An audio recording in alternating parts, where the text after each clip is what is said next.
Ilir Hazanay and Adania Shibli about how artistic activities and cultural institutions can help to overcome these differences and exclusion in different contexts, such as Turkey, Palestine, Israel, and Kosovo.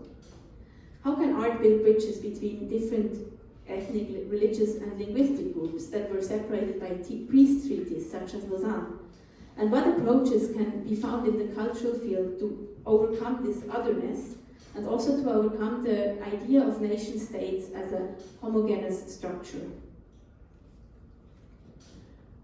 So before we start the discussion, just two organizational remarks. We are trying to film the event, we have some technical problems, but if we manage, it will also be published on our website in the live stream when it's starting. And so if someone doesn't want to be filmed, please raise your hand so our technician can take this into account. Thank you. And also we are very interested to hear what your thoughts are about this topic, so we will open up the discussion towards the end for your questions and to have a more diverse discussion. The discussion will be moderated by Gabi Viertz. Gabi Viertz is the curator of the exhibition in Lausanne, and she's a social anthropologist and nowadays working as an independent curator and cultural mediator. And she also teaches at the Teachers Education University in Lucerne. Thank you, Gabi, for the good collaboration on this whole project, and I'm now happy to pass the word to you. Thank you very much. Thank you very much, Stephanie, for this nice introduction, and welcome. Very nice that you are all here tonight. I'd like just to introduce our panelists tonight, our discussion partners. I will start with Adania Shibli. Adania Shibli lives and works in Berlin and Palestine. She's a writer in residence at the Literaturhaus Zürich and PWG Foundation until the end of this year. She studied in Jerusalem and London and holds a PhD in Media and Cultural Studies from the University of East London. She has published 3 novels in Arabic, all of which have been translated into English, French, and Italian, and over 15 other languages. Minor Detail in German, Eine Nebensache, was published last year. A German translation. It's the first of her novels which is translated in German. It also made it straight onto the shortlist for the International Literature Prize on the House of World Cultures in Berlin and received the Literature Prize in June 2023. Shibli's latest novel, Minor Detail, begins in the summer of 1949, 1 year after the Nachbar.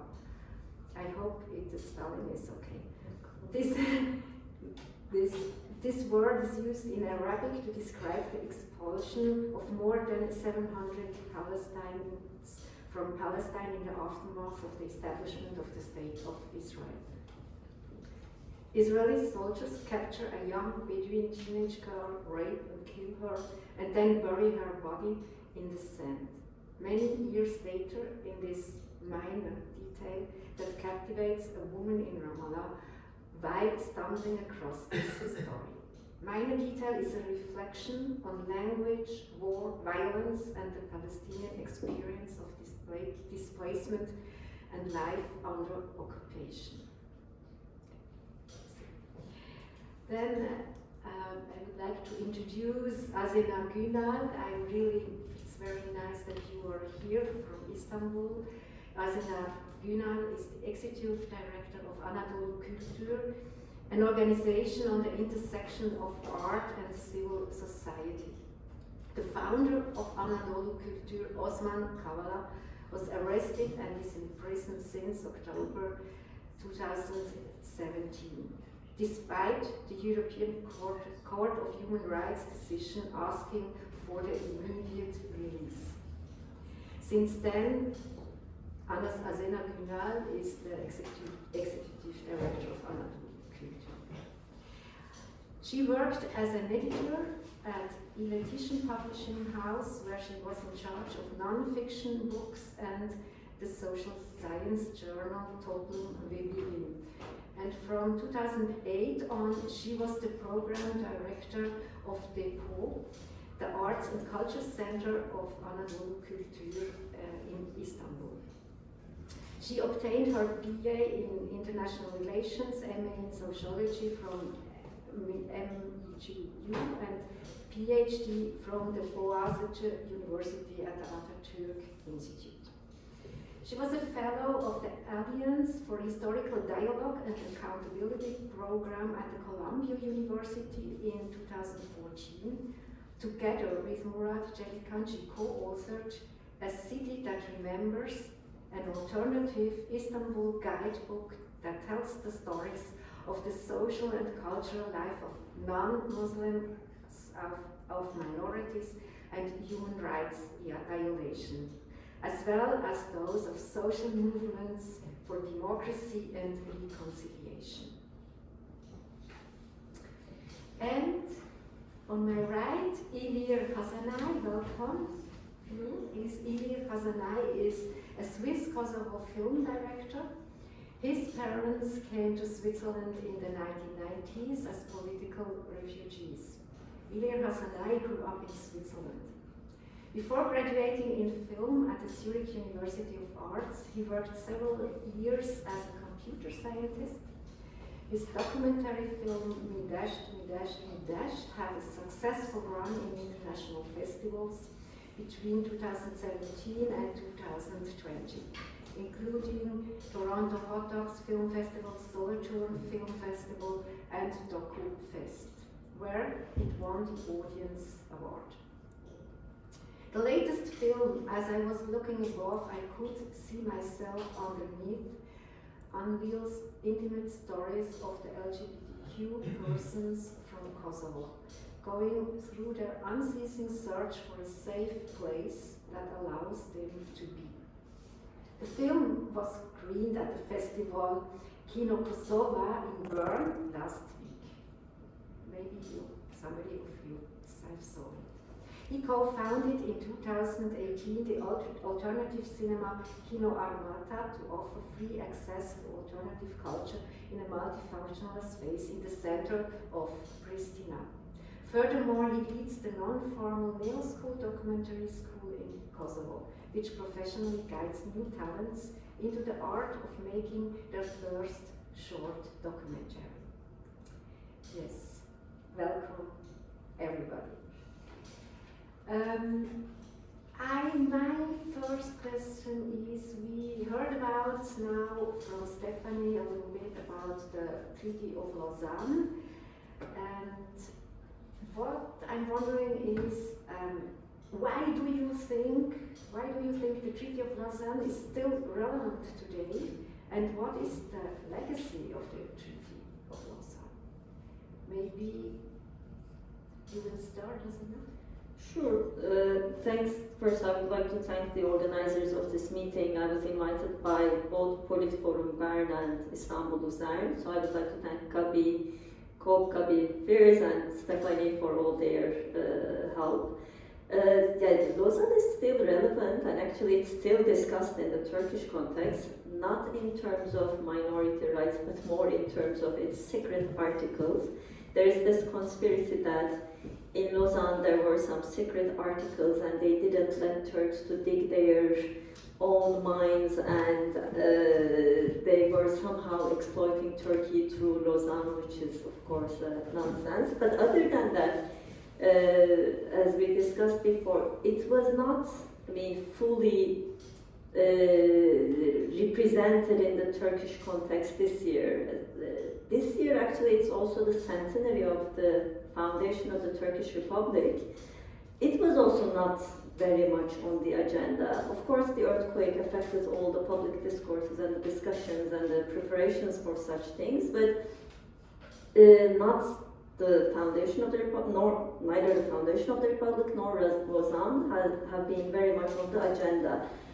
But Lausanne in the Turkish context has always been discussed through the rights of the minorities, because it is where the minorities are defined and their rights were defined, and it was basically the non-Muslims, Jews, Armenians, the Greeks, who were defined as minorities and who had the right to have their own schools and their religious communities and their representatives, but not the Kurds. And it is still relevant because, for example, last week I was in a meeting where a friend of mine was making a presentation about the recent migrant waves in Turkey. And at one point she said, now the Syrians are the biggest minority, and one person from the audience started shouting, how can you say minority? And she said, Kurds are the minority, then comes the Syrians. And he was like, you're trying to divide the country, you cannot say minority to the Kurds, to the Syrians, they're not my... And the day after, he even sent a tweet tagging the Minister of Interior, accusing her for trying to divide the country. So it's still a very sensitive issue in Turkey, the rights of the minorities. Who is a minority? Who has the right to be a minority? And when you look at the context, I mean, Kurds do not have many of their rights. They don't have their separate schools, and they are not, I mean, there has been for years a war between the Kurdish area and the Turkish military, and now the peace process is left behind. Half of the Kurdish opposition is in prison.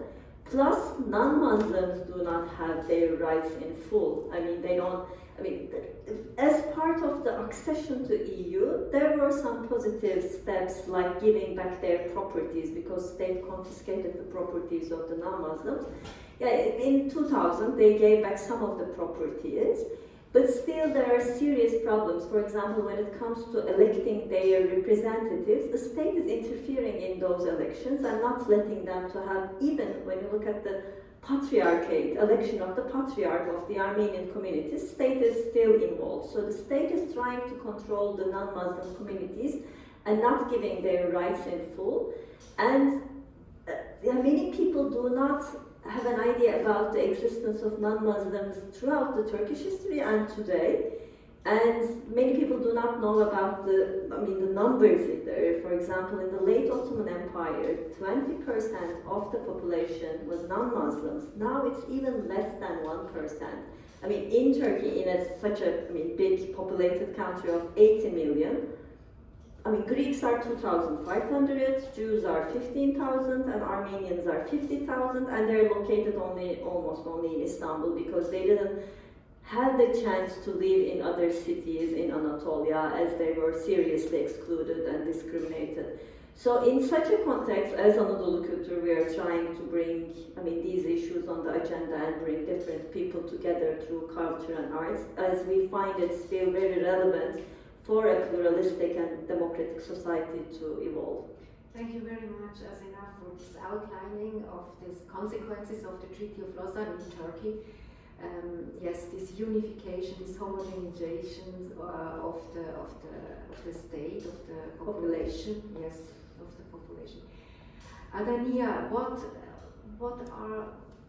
is the legacy of Lausanne Treaty for Palestine, Israel? Because the treaty, the peace conference, the peace conference in 49 was also in Lausanne, and I read something about that. There were quotes of Kemalists as well. Yes, you have to divide these populations, and like before in Turkey, there were this Armenian and Greek, because after the Turkish-Greek war, the Greek were seen by the Turkish nationalists as inner enemies. They couldn't stay in the state again because they were enemies and threatened the state. And it was the same arguments also for dividing Palestine and Israel. Yeah, it's when I was trying to go back and read more documents on the Lausanne Treaty, it offered to me actually more, not only the legacy of Lausanne, but the prehistory of Lausanne, like this moment that we proceeded in history to Lausanne, and to understand the mindset of all the ideas that have been promoted to imagine how we can exist together as human beings.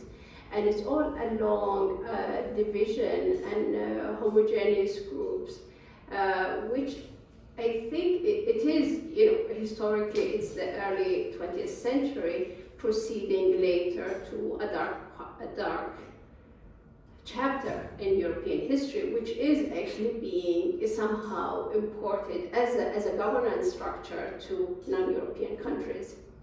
And you see like the perhaps I was looking at it how with Greek nationalism and the demand for a homogeneous and controlled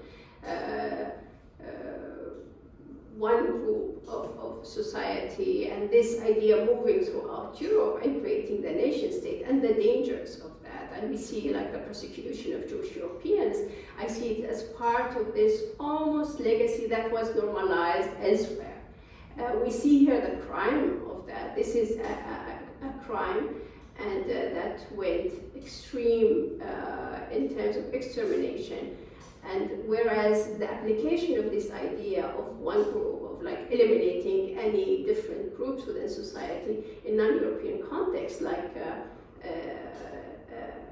Turkey, and demarcating Palestine and Lebanon and Syria, with the aim of turning these countries into either Christian or Muslim. And within this process, also we remember the Balfour Declaration that announced the creation of the state, of a Jewish state in Palestine.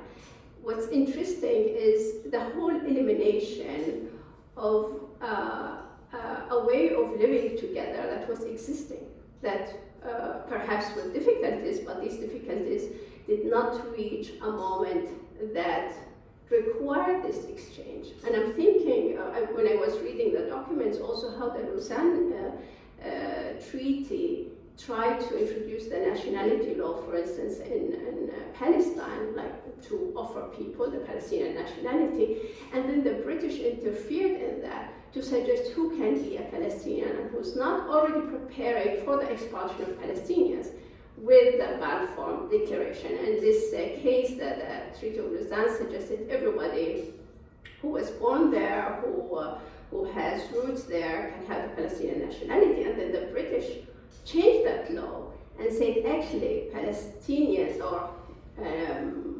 non-Jewish Palestinians or non-Jews don't have the right for this nationality, even though they are born there, even if you went for a trip, suddenly if you did not apply for this nationality, you lost your Palestinian nationality, whereas Jewish Europeans were granted the Palestinian nationality. So you see the preparation already of what this, which I call ethnic cleansing, that will proceed until today. We see the political realities even in Iraq. Like now we're moving, not even talking about Jews, Muslims, and Christians, we're talking about within the Muslims, the Shia and Sunni. So this extreme kind of lack of inability or imagining how we can exist together and be feeling the richness of these differences completely departed the political imagination and was entrenched in kind of peace treaty, which I think it's very ironic, the name. Since this peace treaty, we only have seen wars in these regions, and that they continue. Yes. It's this kind of. Thank you very much for giving these explanations. Yes, it was seen as a model for peacemaking. No, it was really in Lausanne, the convention between Greece and Turkey about the so-called population exchange was the title was it's for peace, because they can't live together. We have to separate them, and it's the only possibility to have peace in this region. And this is like a model that was until now, I think, if we come to you, Emir, maybe you can explain a little bit in the Balkan or in Kosovo, what does it mean, this legacy of taking this as a model, this unmixing people as a model for peacemaking, if there are conflicts, because conflicts can be, the roots of conflicts are elsewhere maybe, not, and is this a model, or how was it also in Kosovo? Yeah, thanks for inviting me. I'm very happy to be here. I'm maybe just to have a bit of an understanding. In Kosovo, I was born in '86, and already there the whole country, if we call it the country of Yugoslavia, was already shifting. They said that Tito, who led Yugoslavia from after the Second World War, that the idea was to destroy nationalism, to like make it as something which you don't look what nationality you're all from, but this theoretic idea of equalness and also the idea of the socialistic country of Yugoslavia was to mix the people so that nationalism, or how they also like to call it maybe in the newer days, this ghettoism, that it's not created sort of to like make it dead before it sprouts. And but this, of course, it's very dangerous, because always in theory most of the things sound very, very nice and tangible, but then when you really come to the practice, it means, what does it mean, and what does how much you oppress then the people. And Kosovo, which was very high majority, as it is also now, is Albanians. And through history, because of the Ottoman Empire and over, because, you know, like nationalities came later at how we understand borders and the identity of nationality, it sort of was created maybe also through France and revolutions. But this was really like, you know, sort of groups of people living together and getting along. And so when the Ottoman Empire came, the Albanians, especially in Kosovo, had somebody who sort of oppressed them or made them either convert to the Islam. And then after the fall of the Ottoman Empire, and then Serbia took it as a part of its kingdom. And so it's I think for to come back, when I was born, Albanians in Kosovo were always, you know, the little ones, the minority in a bigger, due to the language, like other parts of Yugoslavia, like Croatia, Bosnia, Serbia, Slovenia, and Macedonia.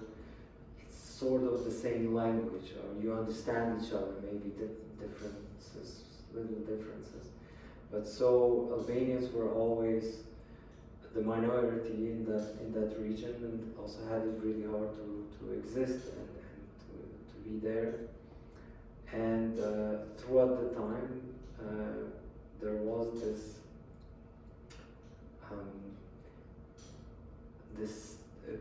there was the stereotype created of the Albanians who are lower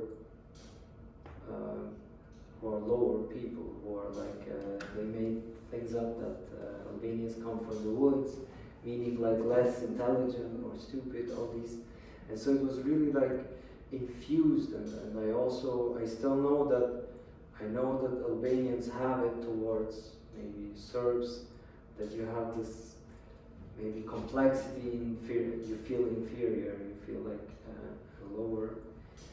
And it's very interesting that I now can see both sides, you know, like we were very long on the side of minority, and now, since after the war of course, Balkans wars, but then also the Kosovo war, now are the Albanians the majority.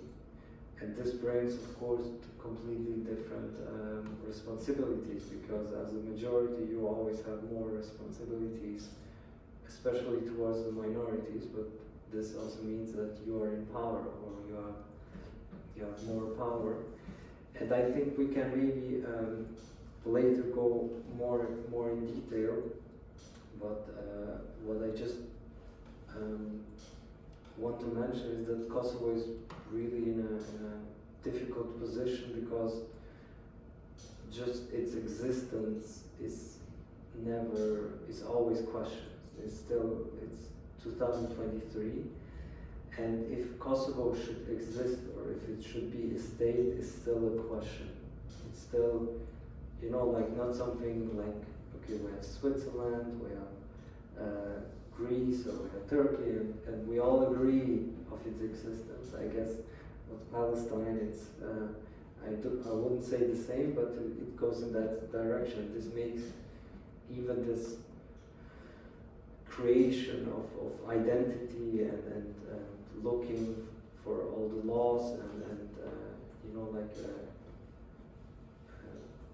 connecting identity of a state and understanding it makes it much harder. And especially also just last weekend, there was a terrorist attack in the northern part of Kosovo, which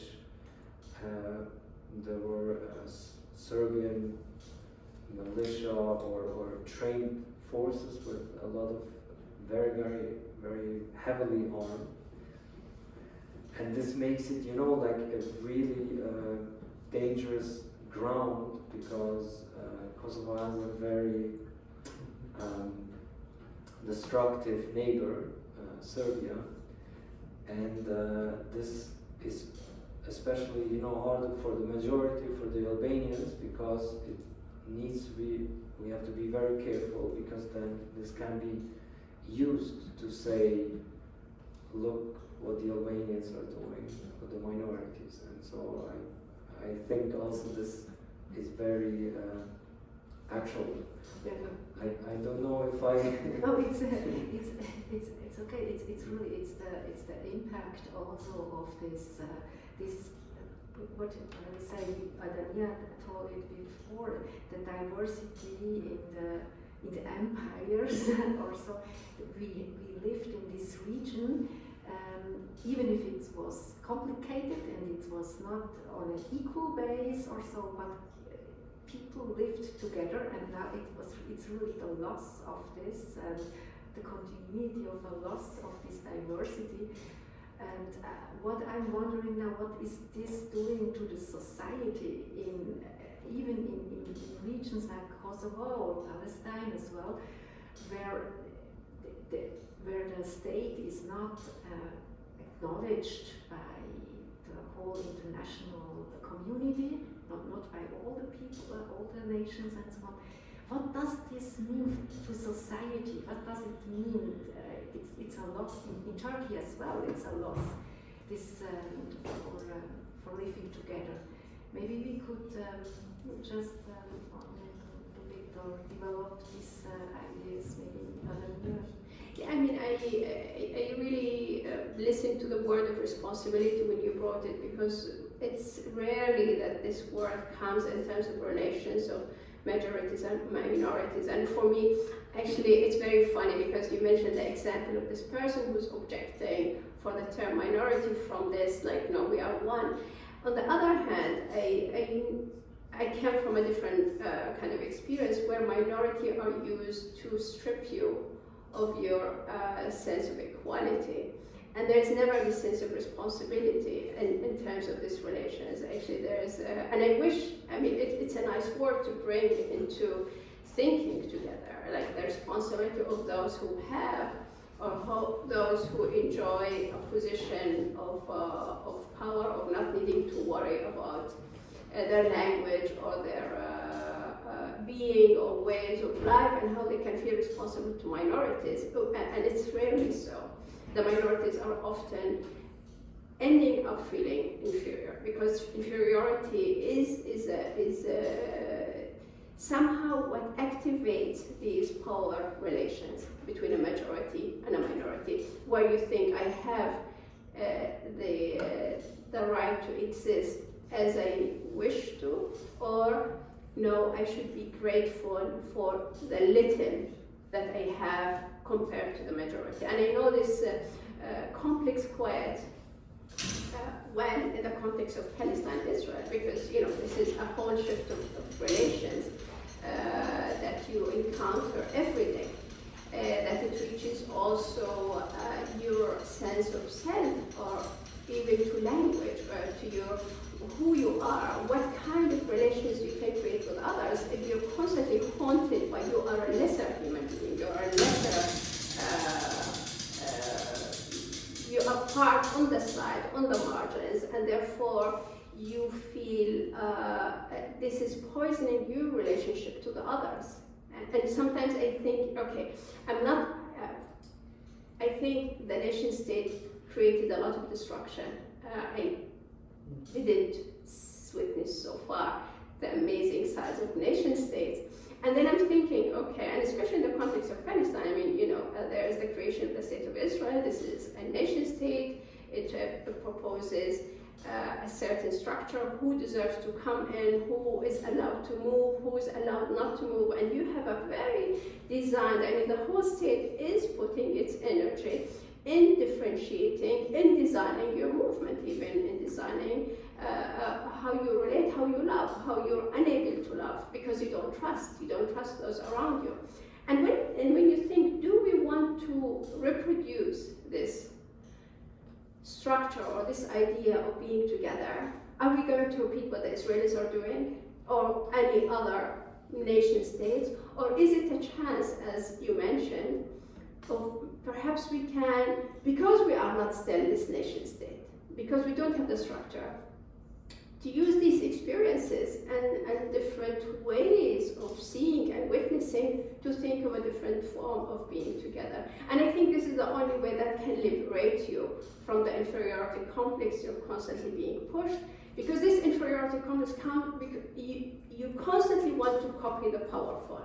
But the minute that you say, I don't want to copy the powerful, I don't want to copy the structure of a nation state, you are free. You don't have to copy it. You are not a lesser human being because you don't have it. So it can be, though it's a very difficult situation, it can be a moment, an inspiring moment of investigation, how we can be together, how we can create relations as human beings with each other, where difference is not a question that we are taking it or not taking it, but it is the necessary way of living. You have to have it. It's not that you are generous to accept difference, and this difference could be on language, on behaviors, on any way of living.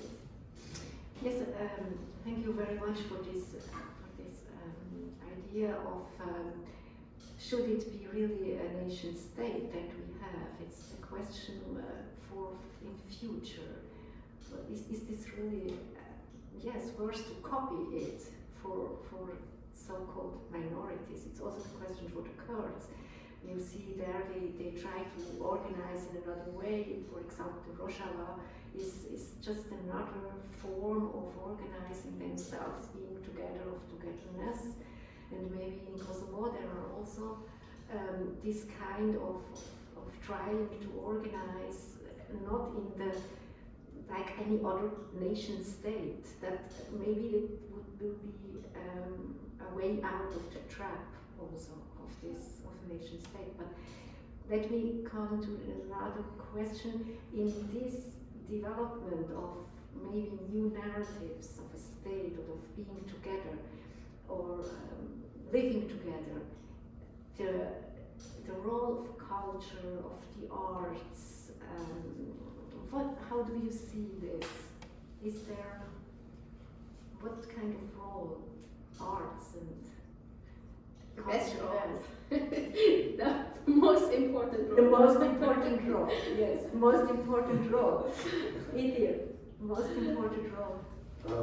Yeah, I mean, of course, it's art should always be the critical view, or you know, or artists in that regard. I think maybe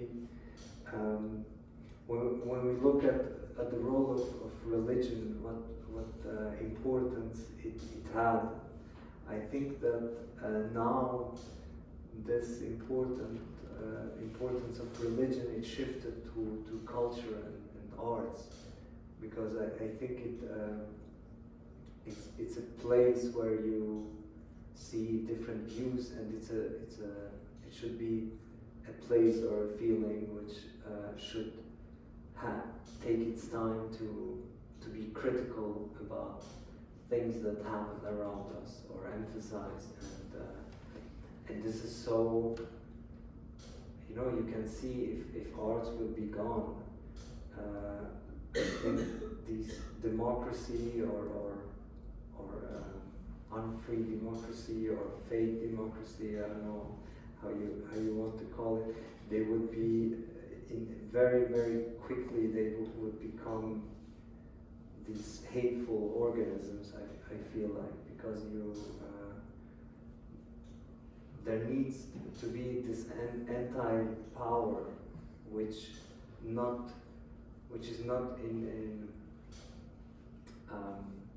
which is outside of the role of the state, which has its space to work outside of the system in a way. I mean, of course, it sounds weird because we're in a capitalistic state and all this. I know sometimes it can be hard, but I think this is really these are the questions, because everything is corruptible. You know, like even democracy. Sometimes I also ask myself, in Switzerland, is it really a pure democracy if we allow to have all these advertisements, and of course the bigger parties, they will have more people who see it, and so I mean it's very important. Yes, because of the elections now, yeah. I mean, this is just one side, but it's, I think this is the one side, and the other is culture has its power, because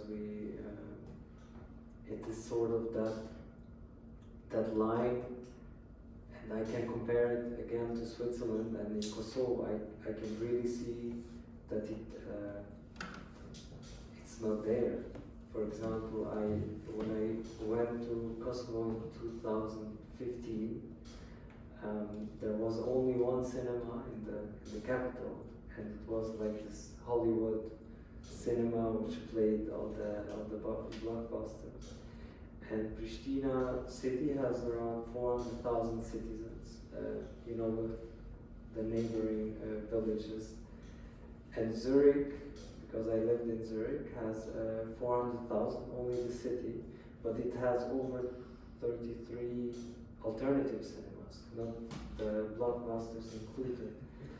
And you know, it's so, you can really see that it's so important that people can come together and that they get exposed to all these questions that comes from culture and from getting together and experiencing art, or just to see a picture, or you know, this observation. I don't know if I'm making too broad, but it's really these spaces are so important. I guess it's like a relationship. You maybe know it too late when you don't have it, when you lose it. Azina, would you share your thoughts? Because for 21 years you were with Anadolu Culture, just opening up spaces, making programs. I think it's also what you believe in, that from the beginning on, actually, it was, I mean, based on the belief that, I mean, through culture and arts, we can bring people together from different ethnicities, religions, or languages. And I remember when Osman Kavala was awarded Hrant Dink Award. There is this award in the name of the assassinated Armenian journalist. He was in his speech. He was saying that for dialogue and for mutual understanding, for reasoning, to develop our capacities in terms of coming together with other people, talking to other people, understanding other people, and to have a reasoning, we need actually literature, culture, and arts. These are the things that develop our capacities in terms of getting to know and listen others. And because it keeps your imagination and hope alive, and it doesn't need translation, it doesn't need mediation. So throughout all these years, Anadolu Kültür has used culture and arts to bring, for example, repressed histories into public memory. We had done a lot on the past human rights violations in Turkey, about the Armenian genocide, about what happened to the Kurdish people or Alevi populations, or women, or LGBT. So to bring these into public memory, we wanted people to learn about these and to discuss these. For example, you mentioned, population exchange with Lausanne. There was another, forced migration in 1964 due to the Cyprus crisis. At one night, Turkey decided to send the Greeks in Istanbul, who has double passports, and 12,000 Greeks had to leave their homes, just taking with them a certain amount of money, which is like $20, and 20 kilos of what they have. So we organized an exhibition called $20, 20 kilos, telling the stories of those people who had to leave Istanbul in 1964 during the 50th anniversary of it. Many people are not aware of these stories. So through culture and arts, through these exhibitions, we want to make people learn about these, discuss these, not to repeat those atrocities again, to learn from the past at the same time. Or in other projects, we are bringing young people from eastern cities together with those from western cities, so that they listen to each other's stories. For example, there is this film in the Lausanne exhibition on about the people living in Imros Island, the Greeks living in Imros Island. It was done as part of this project called Bak, Revealing the City Through Memory, where we bring young people from other parts of Turkey to develop a photography or video project together.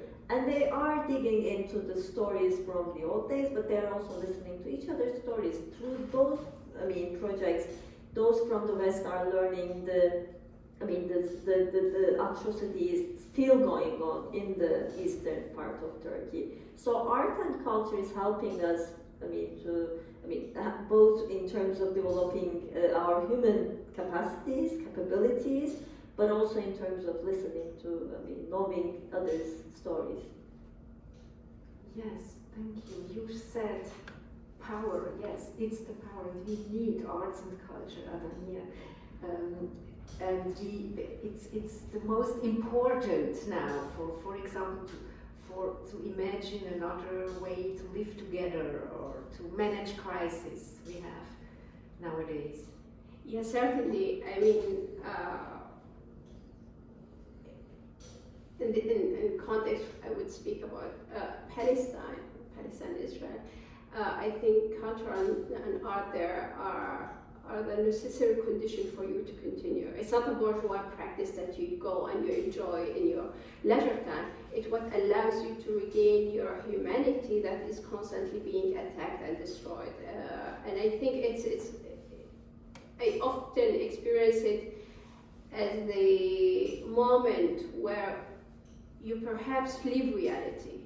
And knowingly you leave reality for a minute to regain any sense of yourself through art, through working in art, through relating to the world through art.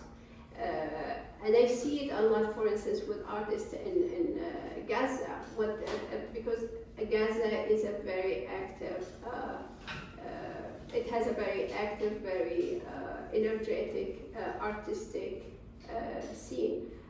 I was in few committees, like most of the, for literature, and most of the applications, they come from Gaza. Most of the visual arts are happening in Gaza and films.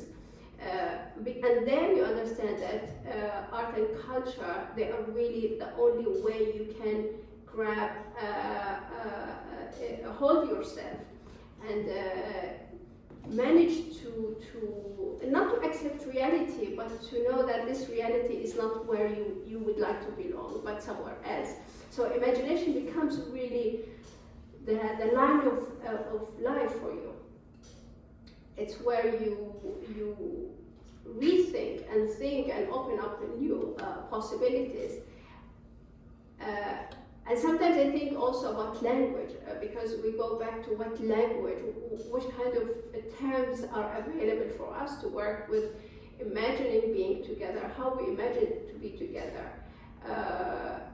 And in the context of Palestine, of course, we don't have state institutions to work with. The state is an oppressive apparatus, whether it's the Israeli government offices or the Palestinian Authority, which is being supported by the Israelis. There are very oppressive structures that you cannot work with, so you always exist outside them, and you need to navigate life outside them and to find methods of support outside them. And so you have a lot of activities and cultural activities that they are taking place outside state institutions. You don't have that, and therefore I think perhaps we can imagine a place where you can exist and you can think of ways to do together, to live together, that they are not only governed by structures of state.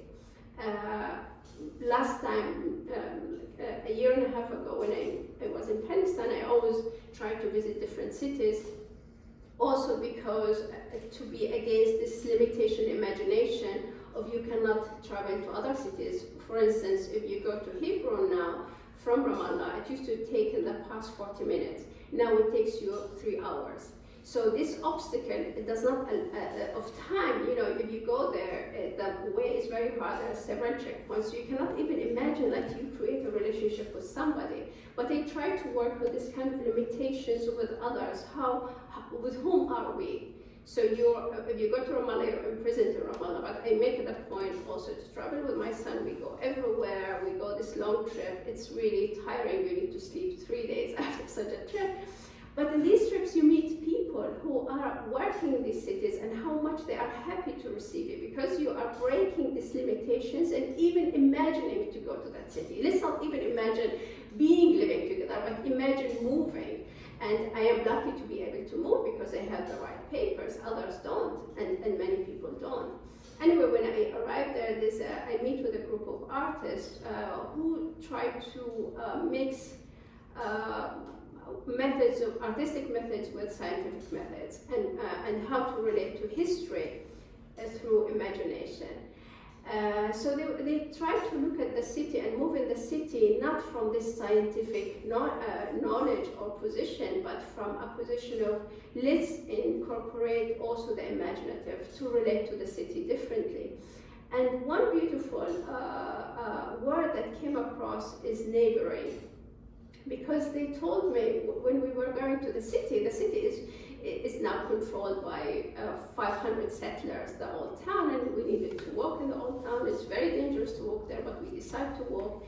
And they tried to bring a different imagination of these relations of Jewish inhabitants of the city and the Muslim inhabitants of the city. So you see reality, you see Jewish settlers with machine guns, they are very threatening, and you see the city is deserted, but for them they walk in the city and they recall a different moment in time where there was a different relation between the Jewish and the Muslim community, and they talk about the fall of Andalusia in the 15th century and how people, Jews and Muslims, came from Andalusia to the city to neighbor the shrine. There's a religious space of Abraham. This place is full of all this religious stuff. Anyway, so they go to neighbor and they talk about neighboring as an important relation. And when I think about neighboring, it completely it leaves you away from the idea of a refugee. Because now how we relate to people coming to our vicinity, we relate to them as refugees, as we need to welcome them or not welcome them. But I think thinking about it, how these young artists were talking about the term neighboring, basically you become immediately equal. You are not a refugee or a previous resident, you are here and we are as neighbors supporting each other. And I was thinking about this term, so it's one term that we can also shift this a state, a nation state, and who is a citizen and who is not a citizen, and who's allowed to have these rights and who is not. And this word neighboring suddenly completely collapses, and no, you're just a neighbor, and we are equal in our relation to the city and to each other. So I'm mentioning that because I'm trying to think sometimes which terms we can dig in our daily life and can help us come up with different political imagination.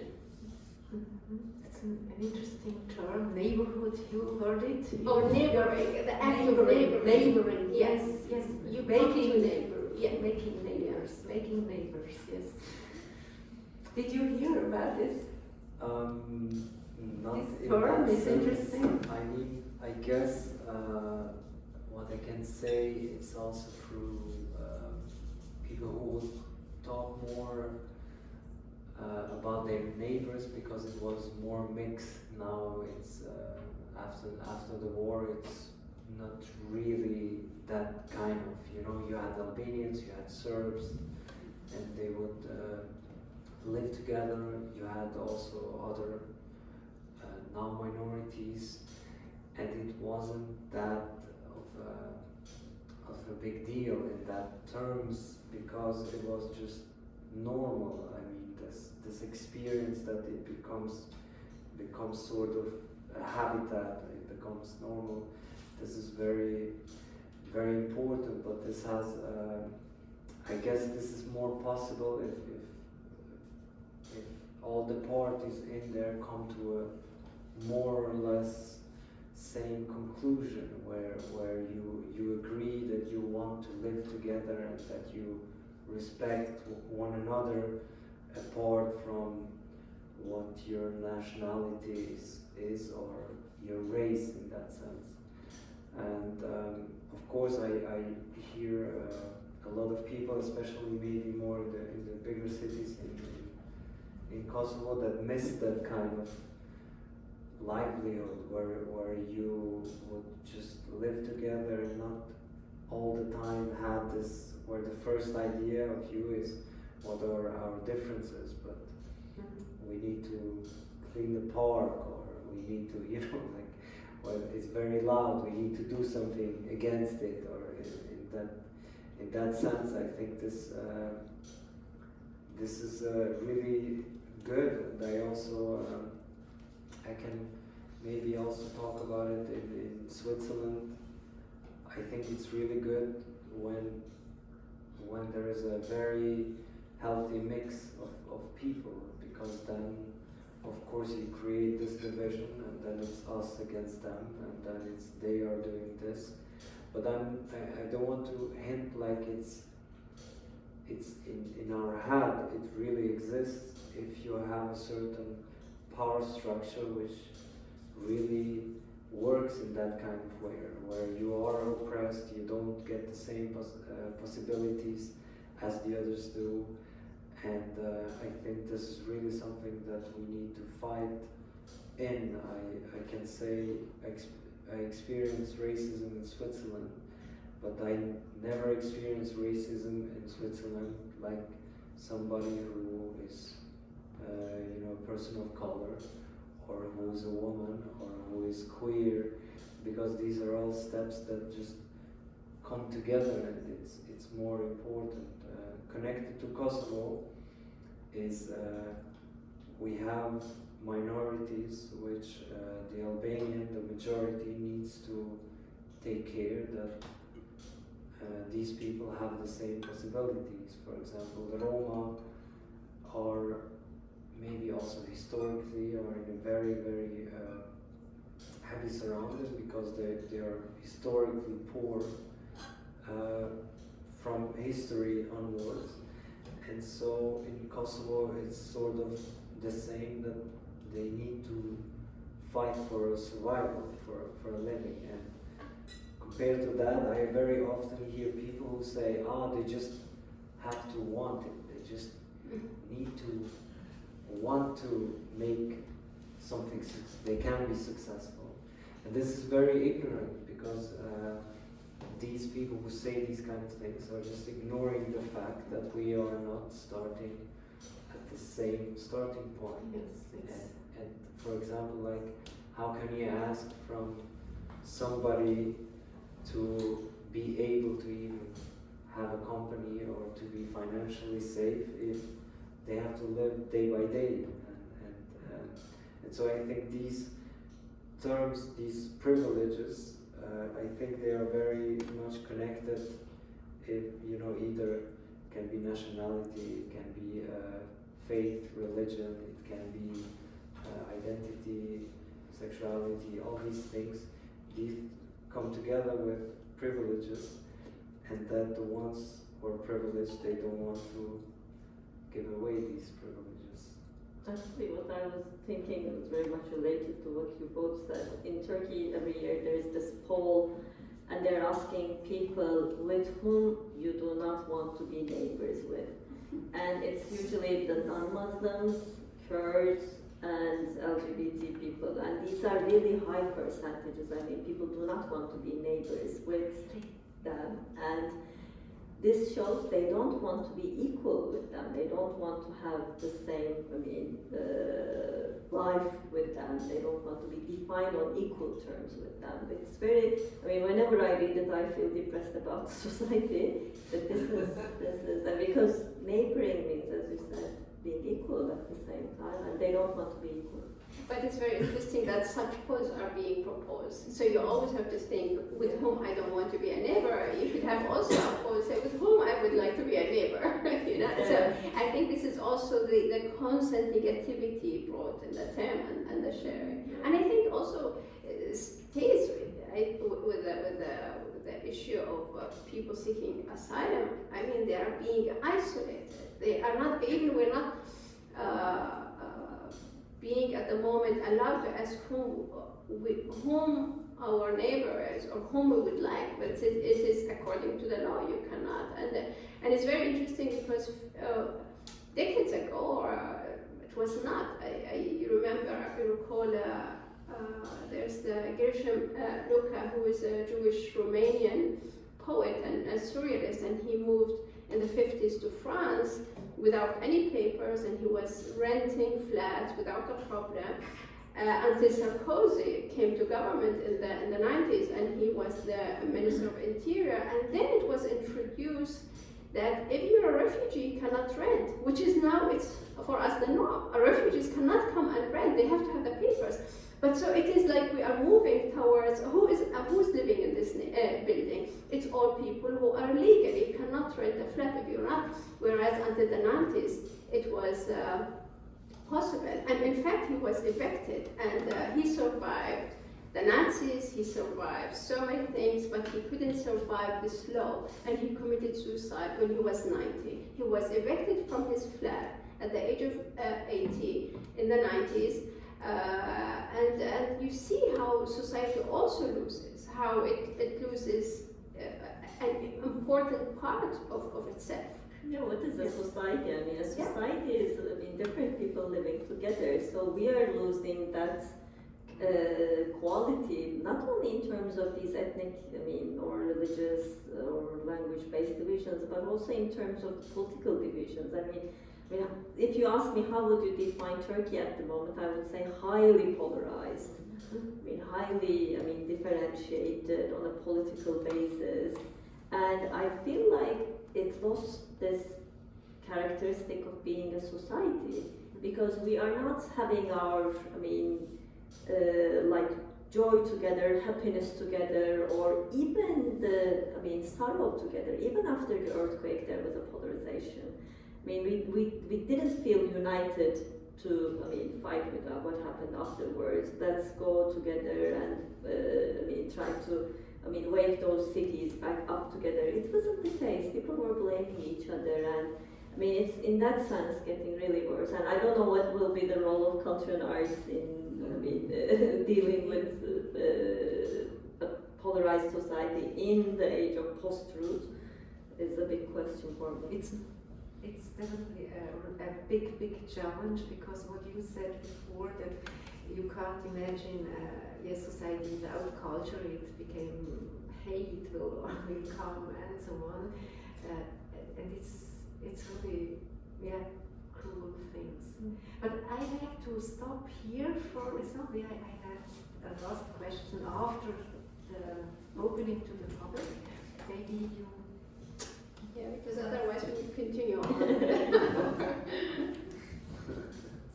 Could it not be said that culture artists create a minority of their own? This is a devil's advocate question. To what extent is culture or the arts available to all?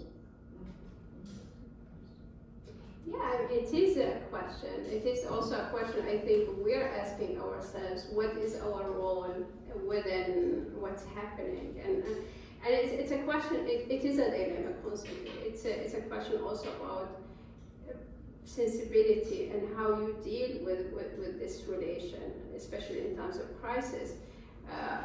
But I think it is a question of privilege.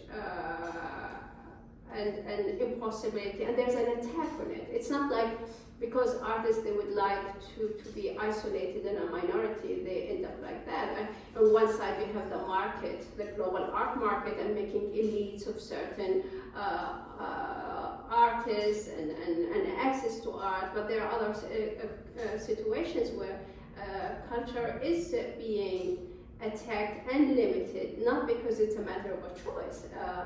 I think in Palestine, books are banned since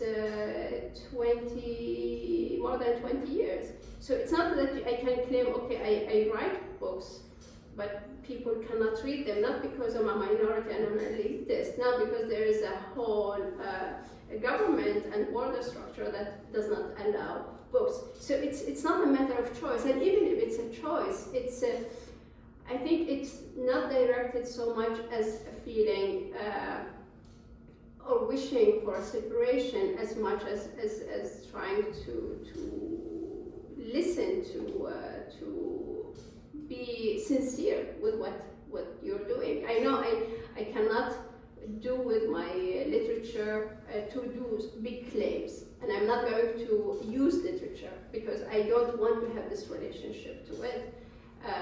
But perhaps we can do something else that come, reading a book, writing a book, and reading a book, it is meeting in a different way. So it's also, I know if I write a book, it's no longer mine. I just wrote it, but it has its own life with every reader, and therefore it's a different relation. It's not like we're all writers hate each other, they say. So we're not even a community or a minority. And the filmmakers? Directors. I mean, I guess it's I think I like the question because it makes you think what is actually your purpose, and it's especially maybe in art it's so hard to, it's not like a mathematical formula. It's like 400 people saw it, now 30 of them think now different, and maybe 2 of them have an awe effect, and I'm a hero or something. It's not, it's very hard to measure something, and I think when you start to measure, then I guess also your arts will become corrupted, because then the idea why you started to write that story or to make this film was to get a certain reaction from your audience, and not to really say something that you personally want to say, but which is important. And I think maybe nowadays we produce a lot of content, and so I guess it makes it harder to have this effect that classical films sometimes had, where you knew that this film has a really strong impact, and this is also why it's a classic, and it, you know, like made something with people. And what is very dangerous is that you can do this for good things, but you can do it also for bad things. And one prime example is Birth of a Nation in 1915. This film was made by David W. Griffith, so very racist American director who like took white actors and painted them in black to play black people, and he put them in the film as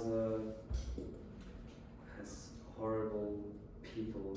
As rapists. Yeah, as rapists, very quickly. And this had a lot to do with the KKK, like the Ku Klux Klan was just going down. People weren't really identifying with them. But then this film came out where the KKK is very, you know, like heroic. They look for safety and they're the good guys. And it changed the history. Like it really, KKK became a huge clan. It spread around America. And this is only one story. And they made it very simple. You know, these are the good guys, these are the bad guys. And I guess also in the Second World War, the Nazis used this kind of propaganda film. And we can really see that it's very easy to make these stories that, you know, get to the people and can make this place a really horrible place. I just think it's we have to see that we give these stories, we're more careful, and this means that the people who are in power to be able to make these stories that are diverse, that we have stories from women, we have people of color, we have queer people, so we get a diversity. And it's because, I mean, if we think why are we now in the position that we are all the influences of the things that we saw, which arts is too. We are the influences from the Hollywood films or the classics, where women roles were always very small. They would never take decisions. They would always go to the man to ask for advice and help. And so, I mean, this is very, it goes very down, so I think it's very important that the artist and the community knows this. And I would like to maybe end my part just to answer this question. I'm a very big fan of James Baldwin, and he said what it meant to him and his identity as a black person. He said that he always loved the John Wayne movies, where the cowboys would always kill the Indians, and he would always identify with John Wayne, with the cowboys. They are the good guys. Until maybe he reached the age of 6, and for the first time he looked in the mirror. He saw himself in the mirror, and he realized that he's black. And so his whole world shifted, because he understood in that moment, I'm not the cowboys, I'm the Indians. And this is my interpretation, that I think it also is very important how we tell the stories and what the message is. There's a very nice short film about his Istanbul days. You know, he found refuge in Istanbul and he lived there for years. I was even in the museum to saw the picture. Other questions? I was thinking about how to bring together the stories. I think you were talking about stories. I liked it very much. And you were talking about neighboring. And I'm just trying to knit it together somehow, because I'm involved quite much involved in Ukraine. And there are now new separations between IDPs and local people and so on, and refugees and exiles and immigrants from before. So they're trying to find a new identity, common identity, without falling into the nationality trap. And this is really very difficult and very risky. And so what we do is really working with stories. And I think neighboring comes in here.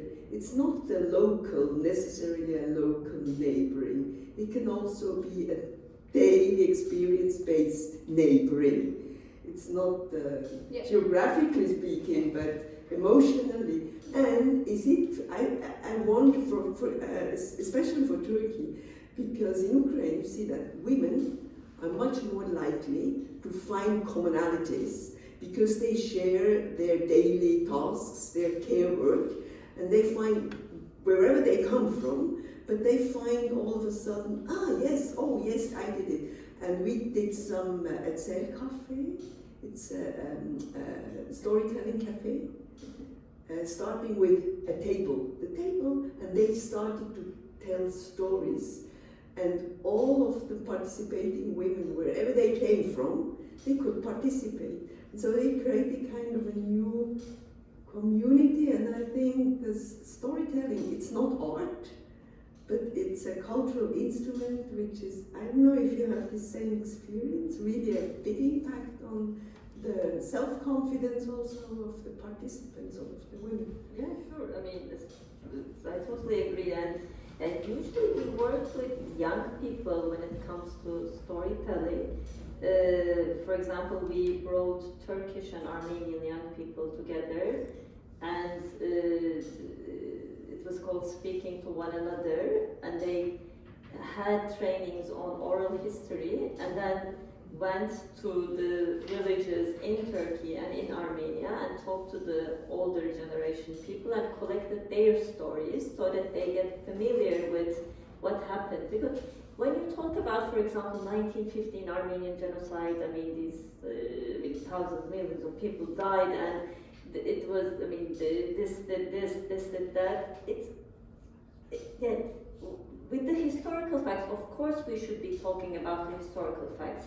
But when you talk about the stories of the people, when you tell those stories, it's much easier to communicate. For example, at Depot, our art center, we have been realizing projects with Armenians from diaspora, from Armenia and Turkey, and usually it is the stories of the people, mostly the women actually, to tell through arts and like videos and photography. I remember this video shot by a friend of mine telling the story of a 104-year-old Armenian lady who during the genocide escaped to Armenia and who was living there, and she was still remembering those days, and she was talking about, I mean, not only killings but also rape and other atrocities. Still, at one point she was saying, you're from Turkey, say hi to those living in Turkey. And it's such a touching movie. I mean, when I explain it, it's not the same effect, I know. But whenever I watch it, I was crying, and I was, watching it with several people, and you cannot catch this with like putting the numbers and historical facts and documentation. This is the power of the stories, personal stories. Then people start to ask questions and listen to other stories and get to know more about what happened. Is this film available? Sorry? Is this film available? Yes, it's actually on Vimeo. I can give you the link and you can have a look at it. Yes, it's with subtitles. It's a very short film, but very powerful. Listening to you, I remember like in Arabic, the word for literature and ethics is the same. So, adab, which is basically, you can understand from that literature can provide you a ground, even if it's related to imagination, a ground for acting and interacting with or relating to others, which I find actually work more, perhaps for me, more than passing a message, but a form of relation. It is a relation that we come to it from different positions, which includes storytelling. And the fascinating thing about storytelling, that it's not about telling something, but it is a certain way of telling, which includes not telling, because I don't think people who experience pain certainly want to speak about that, but they relate to it differently, and perhaps this is where ethics come in. The ethics of what you experience, how you can create compassion, and with the fact that it's constantly changing, it's not fixed, and creating a sense of the self with speaking to another, telling a story to another. It also perhaps tells us that the sense of the self or the identity doesn't need to be fixed. It is in the making with others. And this is very important to remember. We're not like this is our identity. It's a terrible, I think, term, but yeah. What isn't edebiyat in Arabic? Adab is also adab. Yeah. Yes, thank you all so much. It's really, really interesting and important. I was thinking about the context of Turkey and the important work that you do there, and thinking about outreach and given the fact that conditions are so polarized, I wonder if could you maybe tell us more about your experiences in trying to reach those that don't want to be neighbors, that don't want to know.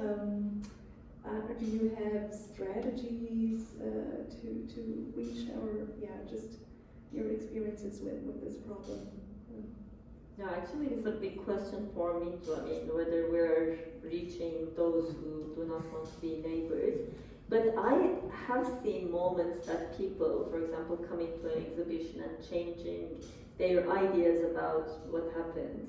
In one of the panels on the Armenian genocide, it was a side event of an exhibition. There was a discussion between the one person from the audience and the panelists, and I realized that person changed his mind there in that moment. So these things are happening, and I mean, of course, people are, saying to each other, and they're coming, but it's not like the thousands in Turkey. We cannot reach them, and I wish we can, but we are on the agenda more with, unfortunately, the imprisonment of Osman Kavala. And he was also accused of, for example, I mentioned that in the second indictment about him, he was accused of trying to divide the country by providing a space for non-Muslims and Kurds through culture and arts. So these can be used against you, but still we insist on what we do, because we know that these things are changing the lives of people. Either as an audience member, but also as a participant.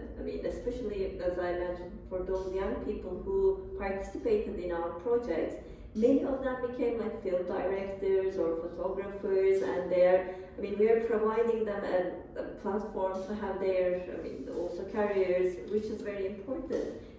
Their minds are changing, but also they are having capacity, network, all those, which is very important. And last year was our 20th anniversary, and we decided to have an activity report and prepared some infographics. And when we counted the number of exhibitions, concerts, and the projects we did, and the number of people that we somehow touched, it was something. It was really quite many. And we felt good about it. But of course, our impact is not the same with the impact of a popular TV series. For example, in Netflix, there was this popular TV series called Club. And all of a sudden, everyone realized, there were Jews in Turkey. They were speaking another language called Ladino. So this, of course, you cannot compete with a Netflix series, but still we are doing our best to reach as many as possible. Question, maybe? Yes, if there is. Yes? There's still time. I found it very interesting to observe how actually the Lausanne Treaty kept the podium, the panel, also discussing in a very national frame, actually. So this nationalist perspective forces you to think in this frame. And I thought it was really kind of a relief when you left this very narrow perspective. So I think that's a problem of the point of departure maybe here. But what I think this peacemaking through Lausanne that was actually causing a lot of displacement simultaneously created all these diasporas that are going on. And I think back in the 1990s we were much more optimistic about transnational relations and connectedness, what could be something like distant neighborhood. And somehow I feel with this increase of nationalist, populist, right-wing conservatism, we are also losing this strength of transnational connectedness, and art is per se transnational and has a global impact. And I think this, I would kind of like to hear a little bit of perspectives, particularly from organizations that have to work so much on the national ground, like Kultur. I mean, and simultaneously have an impact that goes way beyond. And yeah, it's not a clear question. It's more like thoughts.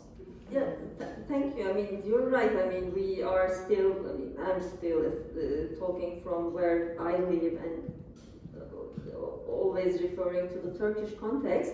But at the same time, we are connected with artists and curators and cultural managers and social scientists from around the world, actually. And for example, at Depot, we have been hosting projects from abroad a lot. We have an online journal titled Red Thread, where we bring artist curators from the neighboring countries of Turkey. We just released our 6th issue. It's an online journal with a board from Serbia, Austria, Turkey, Egypt, and Armenia. So we have those transnational connections, and we are trying to bring their works to Turkey and bring the works in Turkey to abroad. But yes, I mean, when you look at the intellectual discussions in Turkey, I can say it's still very local. Even the leftist intellectuals are kind of very local, not referring to what's going on outside. Comparing art with other disciplines, it's actually the most transnational one in Turkey. And the artists in Turkey are very much connected to abroad and exhibiting. Before coming here, we were in the exhibition of Onur Atay. So they are, I mean, also sharing their works abroad. Contemporary arts especially is the most transnational one. Film also. I mean, when you look at Turkish cinema, they are very much, I mean, shared and, I mean, followed abroad. But yes, I mean, this is something we should always keep in mind and emphasize, not limiting ourselves with our, I mean, local scene and local agenda. And also for example, I mean, it's not art, but the solidarity regarding Osman Kavala, it has been always transnational. I mean, from the beginning on, we didn't feel alone or isolated. We always felt the support and solidarity of people from abroad too. Not only from Turkey, but artists and curators and the institutions from abroad didn't leave us alone at any moment. So there is a transnational dimension in solidarity events also. Thank you so much for this interesting discussion. We touched a lot of topics, but sure not all. And we could go on, but there is apéro afterwards, so we can drink something. But my last question is, we were talking about art, and we had this interesting term of laboring as looking at our togetherness or a new art of organization through neighboring. And we heard of listening also, listening to other people, listening to the stories, telling stories. So my last question is for everybody here on the panel, what was new listening to Adania, to Azena, to Ilir? What was new for you during this discussion? Has there been something or surprising, or maybe everything was full? Yeah, maybe I can start. I also try to connect it with this art and the travel or transnational, which is connected. I mean, it's it's a bit funny because I thought of Kosovo, and Kosovo is hopefully the last country in Europe which has to go through the visa regime to travel to Europe. And I mean, this of course makes it very harder to have this exchange and impact, which is very important, not just for artists and culture. It's so important. I even, my closest friends, they say, I'm not going through that process because it makes me feel like I'm not human. And I really understand that, because it makes you go through an unhuman process and sort of makes us more distant to other places. And I mean, I connect this with what you said, and you, I guess in every country you have the issues, but you always kind of identify because we struggle with the same things. If it's, live freely or the freedom of movement, or like making it through. So I mean, I always, I think it's so important to have this exchange, because you just very quickly you see what connects us, even though we're not from the same nationality or from the same country. You just have a connection then on a different basis, and usually what more the right wing is approaching is trying to do the opposite, to find differences, to make us, separate. Yeah. Yeah, I mean, I was also thinking of the commonalities that we're living through, and I mean, trying to do something in difficult context and with repressive states. And I mean, this is making me feel I'm not alone, and I should continue. And this neighboring thing was also interesting. I mean, in terms of the connection with what I have been thinking in Turkey. Yeah. Yeah, going back to, I was thinking about the transnational, because I think it is, it's not accessible to everybody, as you say. It is, it's not even on a local level. Sometimes we have this possibility. And perhaps today I'm also starting to think again that we forget to connect with each other without the center of powers being in the middle of us. And I think this is important to remember, that this maybe if we take neighboring not as a geographical or spatial relation, but also neighboring in our experiences and learning and listening to each other, which I think was more possible in the 60s and 70s, but now we are moving to more isolation, almost loneliness. And perhaps we go back to what you talk about, the sense of responsibility. I mean, even I think it gives you an agency in terms of acting when you feel responsible, even if you are being pushed to the farthest place, to the most isolated. I think sensing responsibility to those who are equally unprivileged is important. Not that you feel responsible for the powerful, but of course you would always feel responsible for those. And now we have a lot of separation. I mean, I see the cause of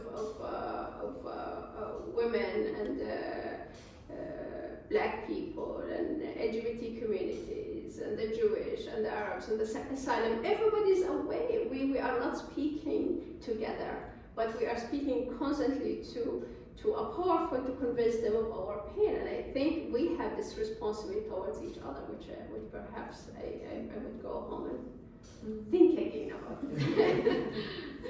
Yes, thank you very much for all your contributions, for all your thoughts tonight. Thank you. Thank you very much.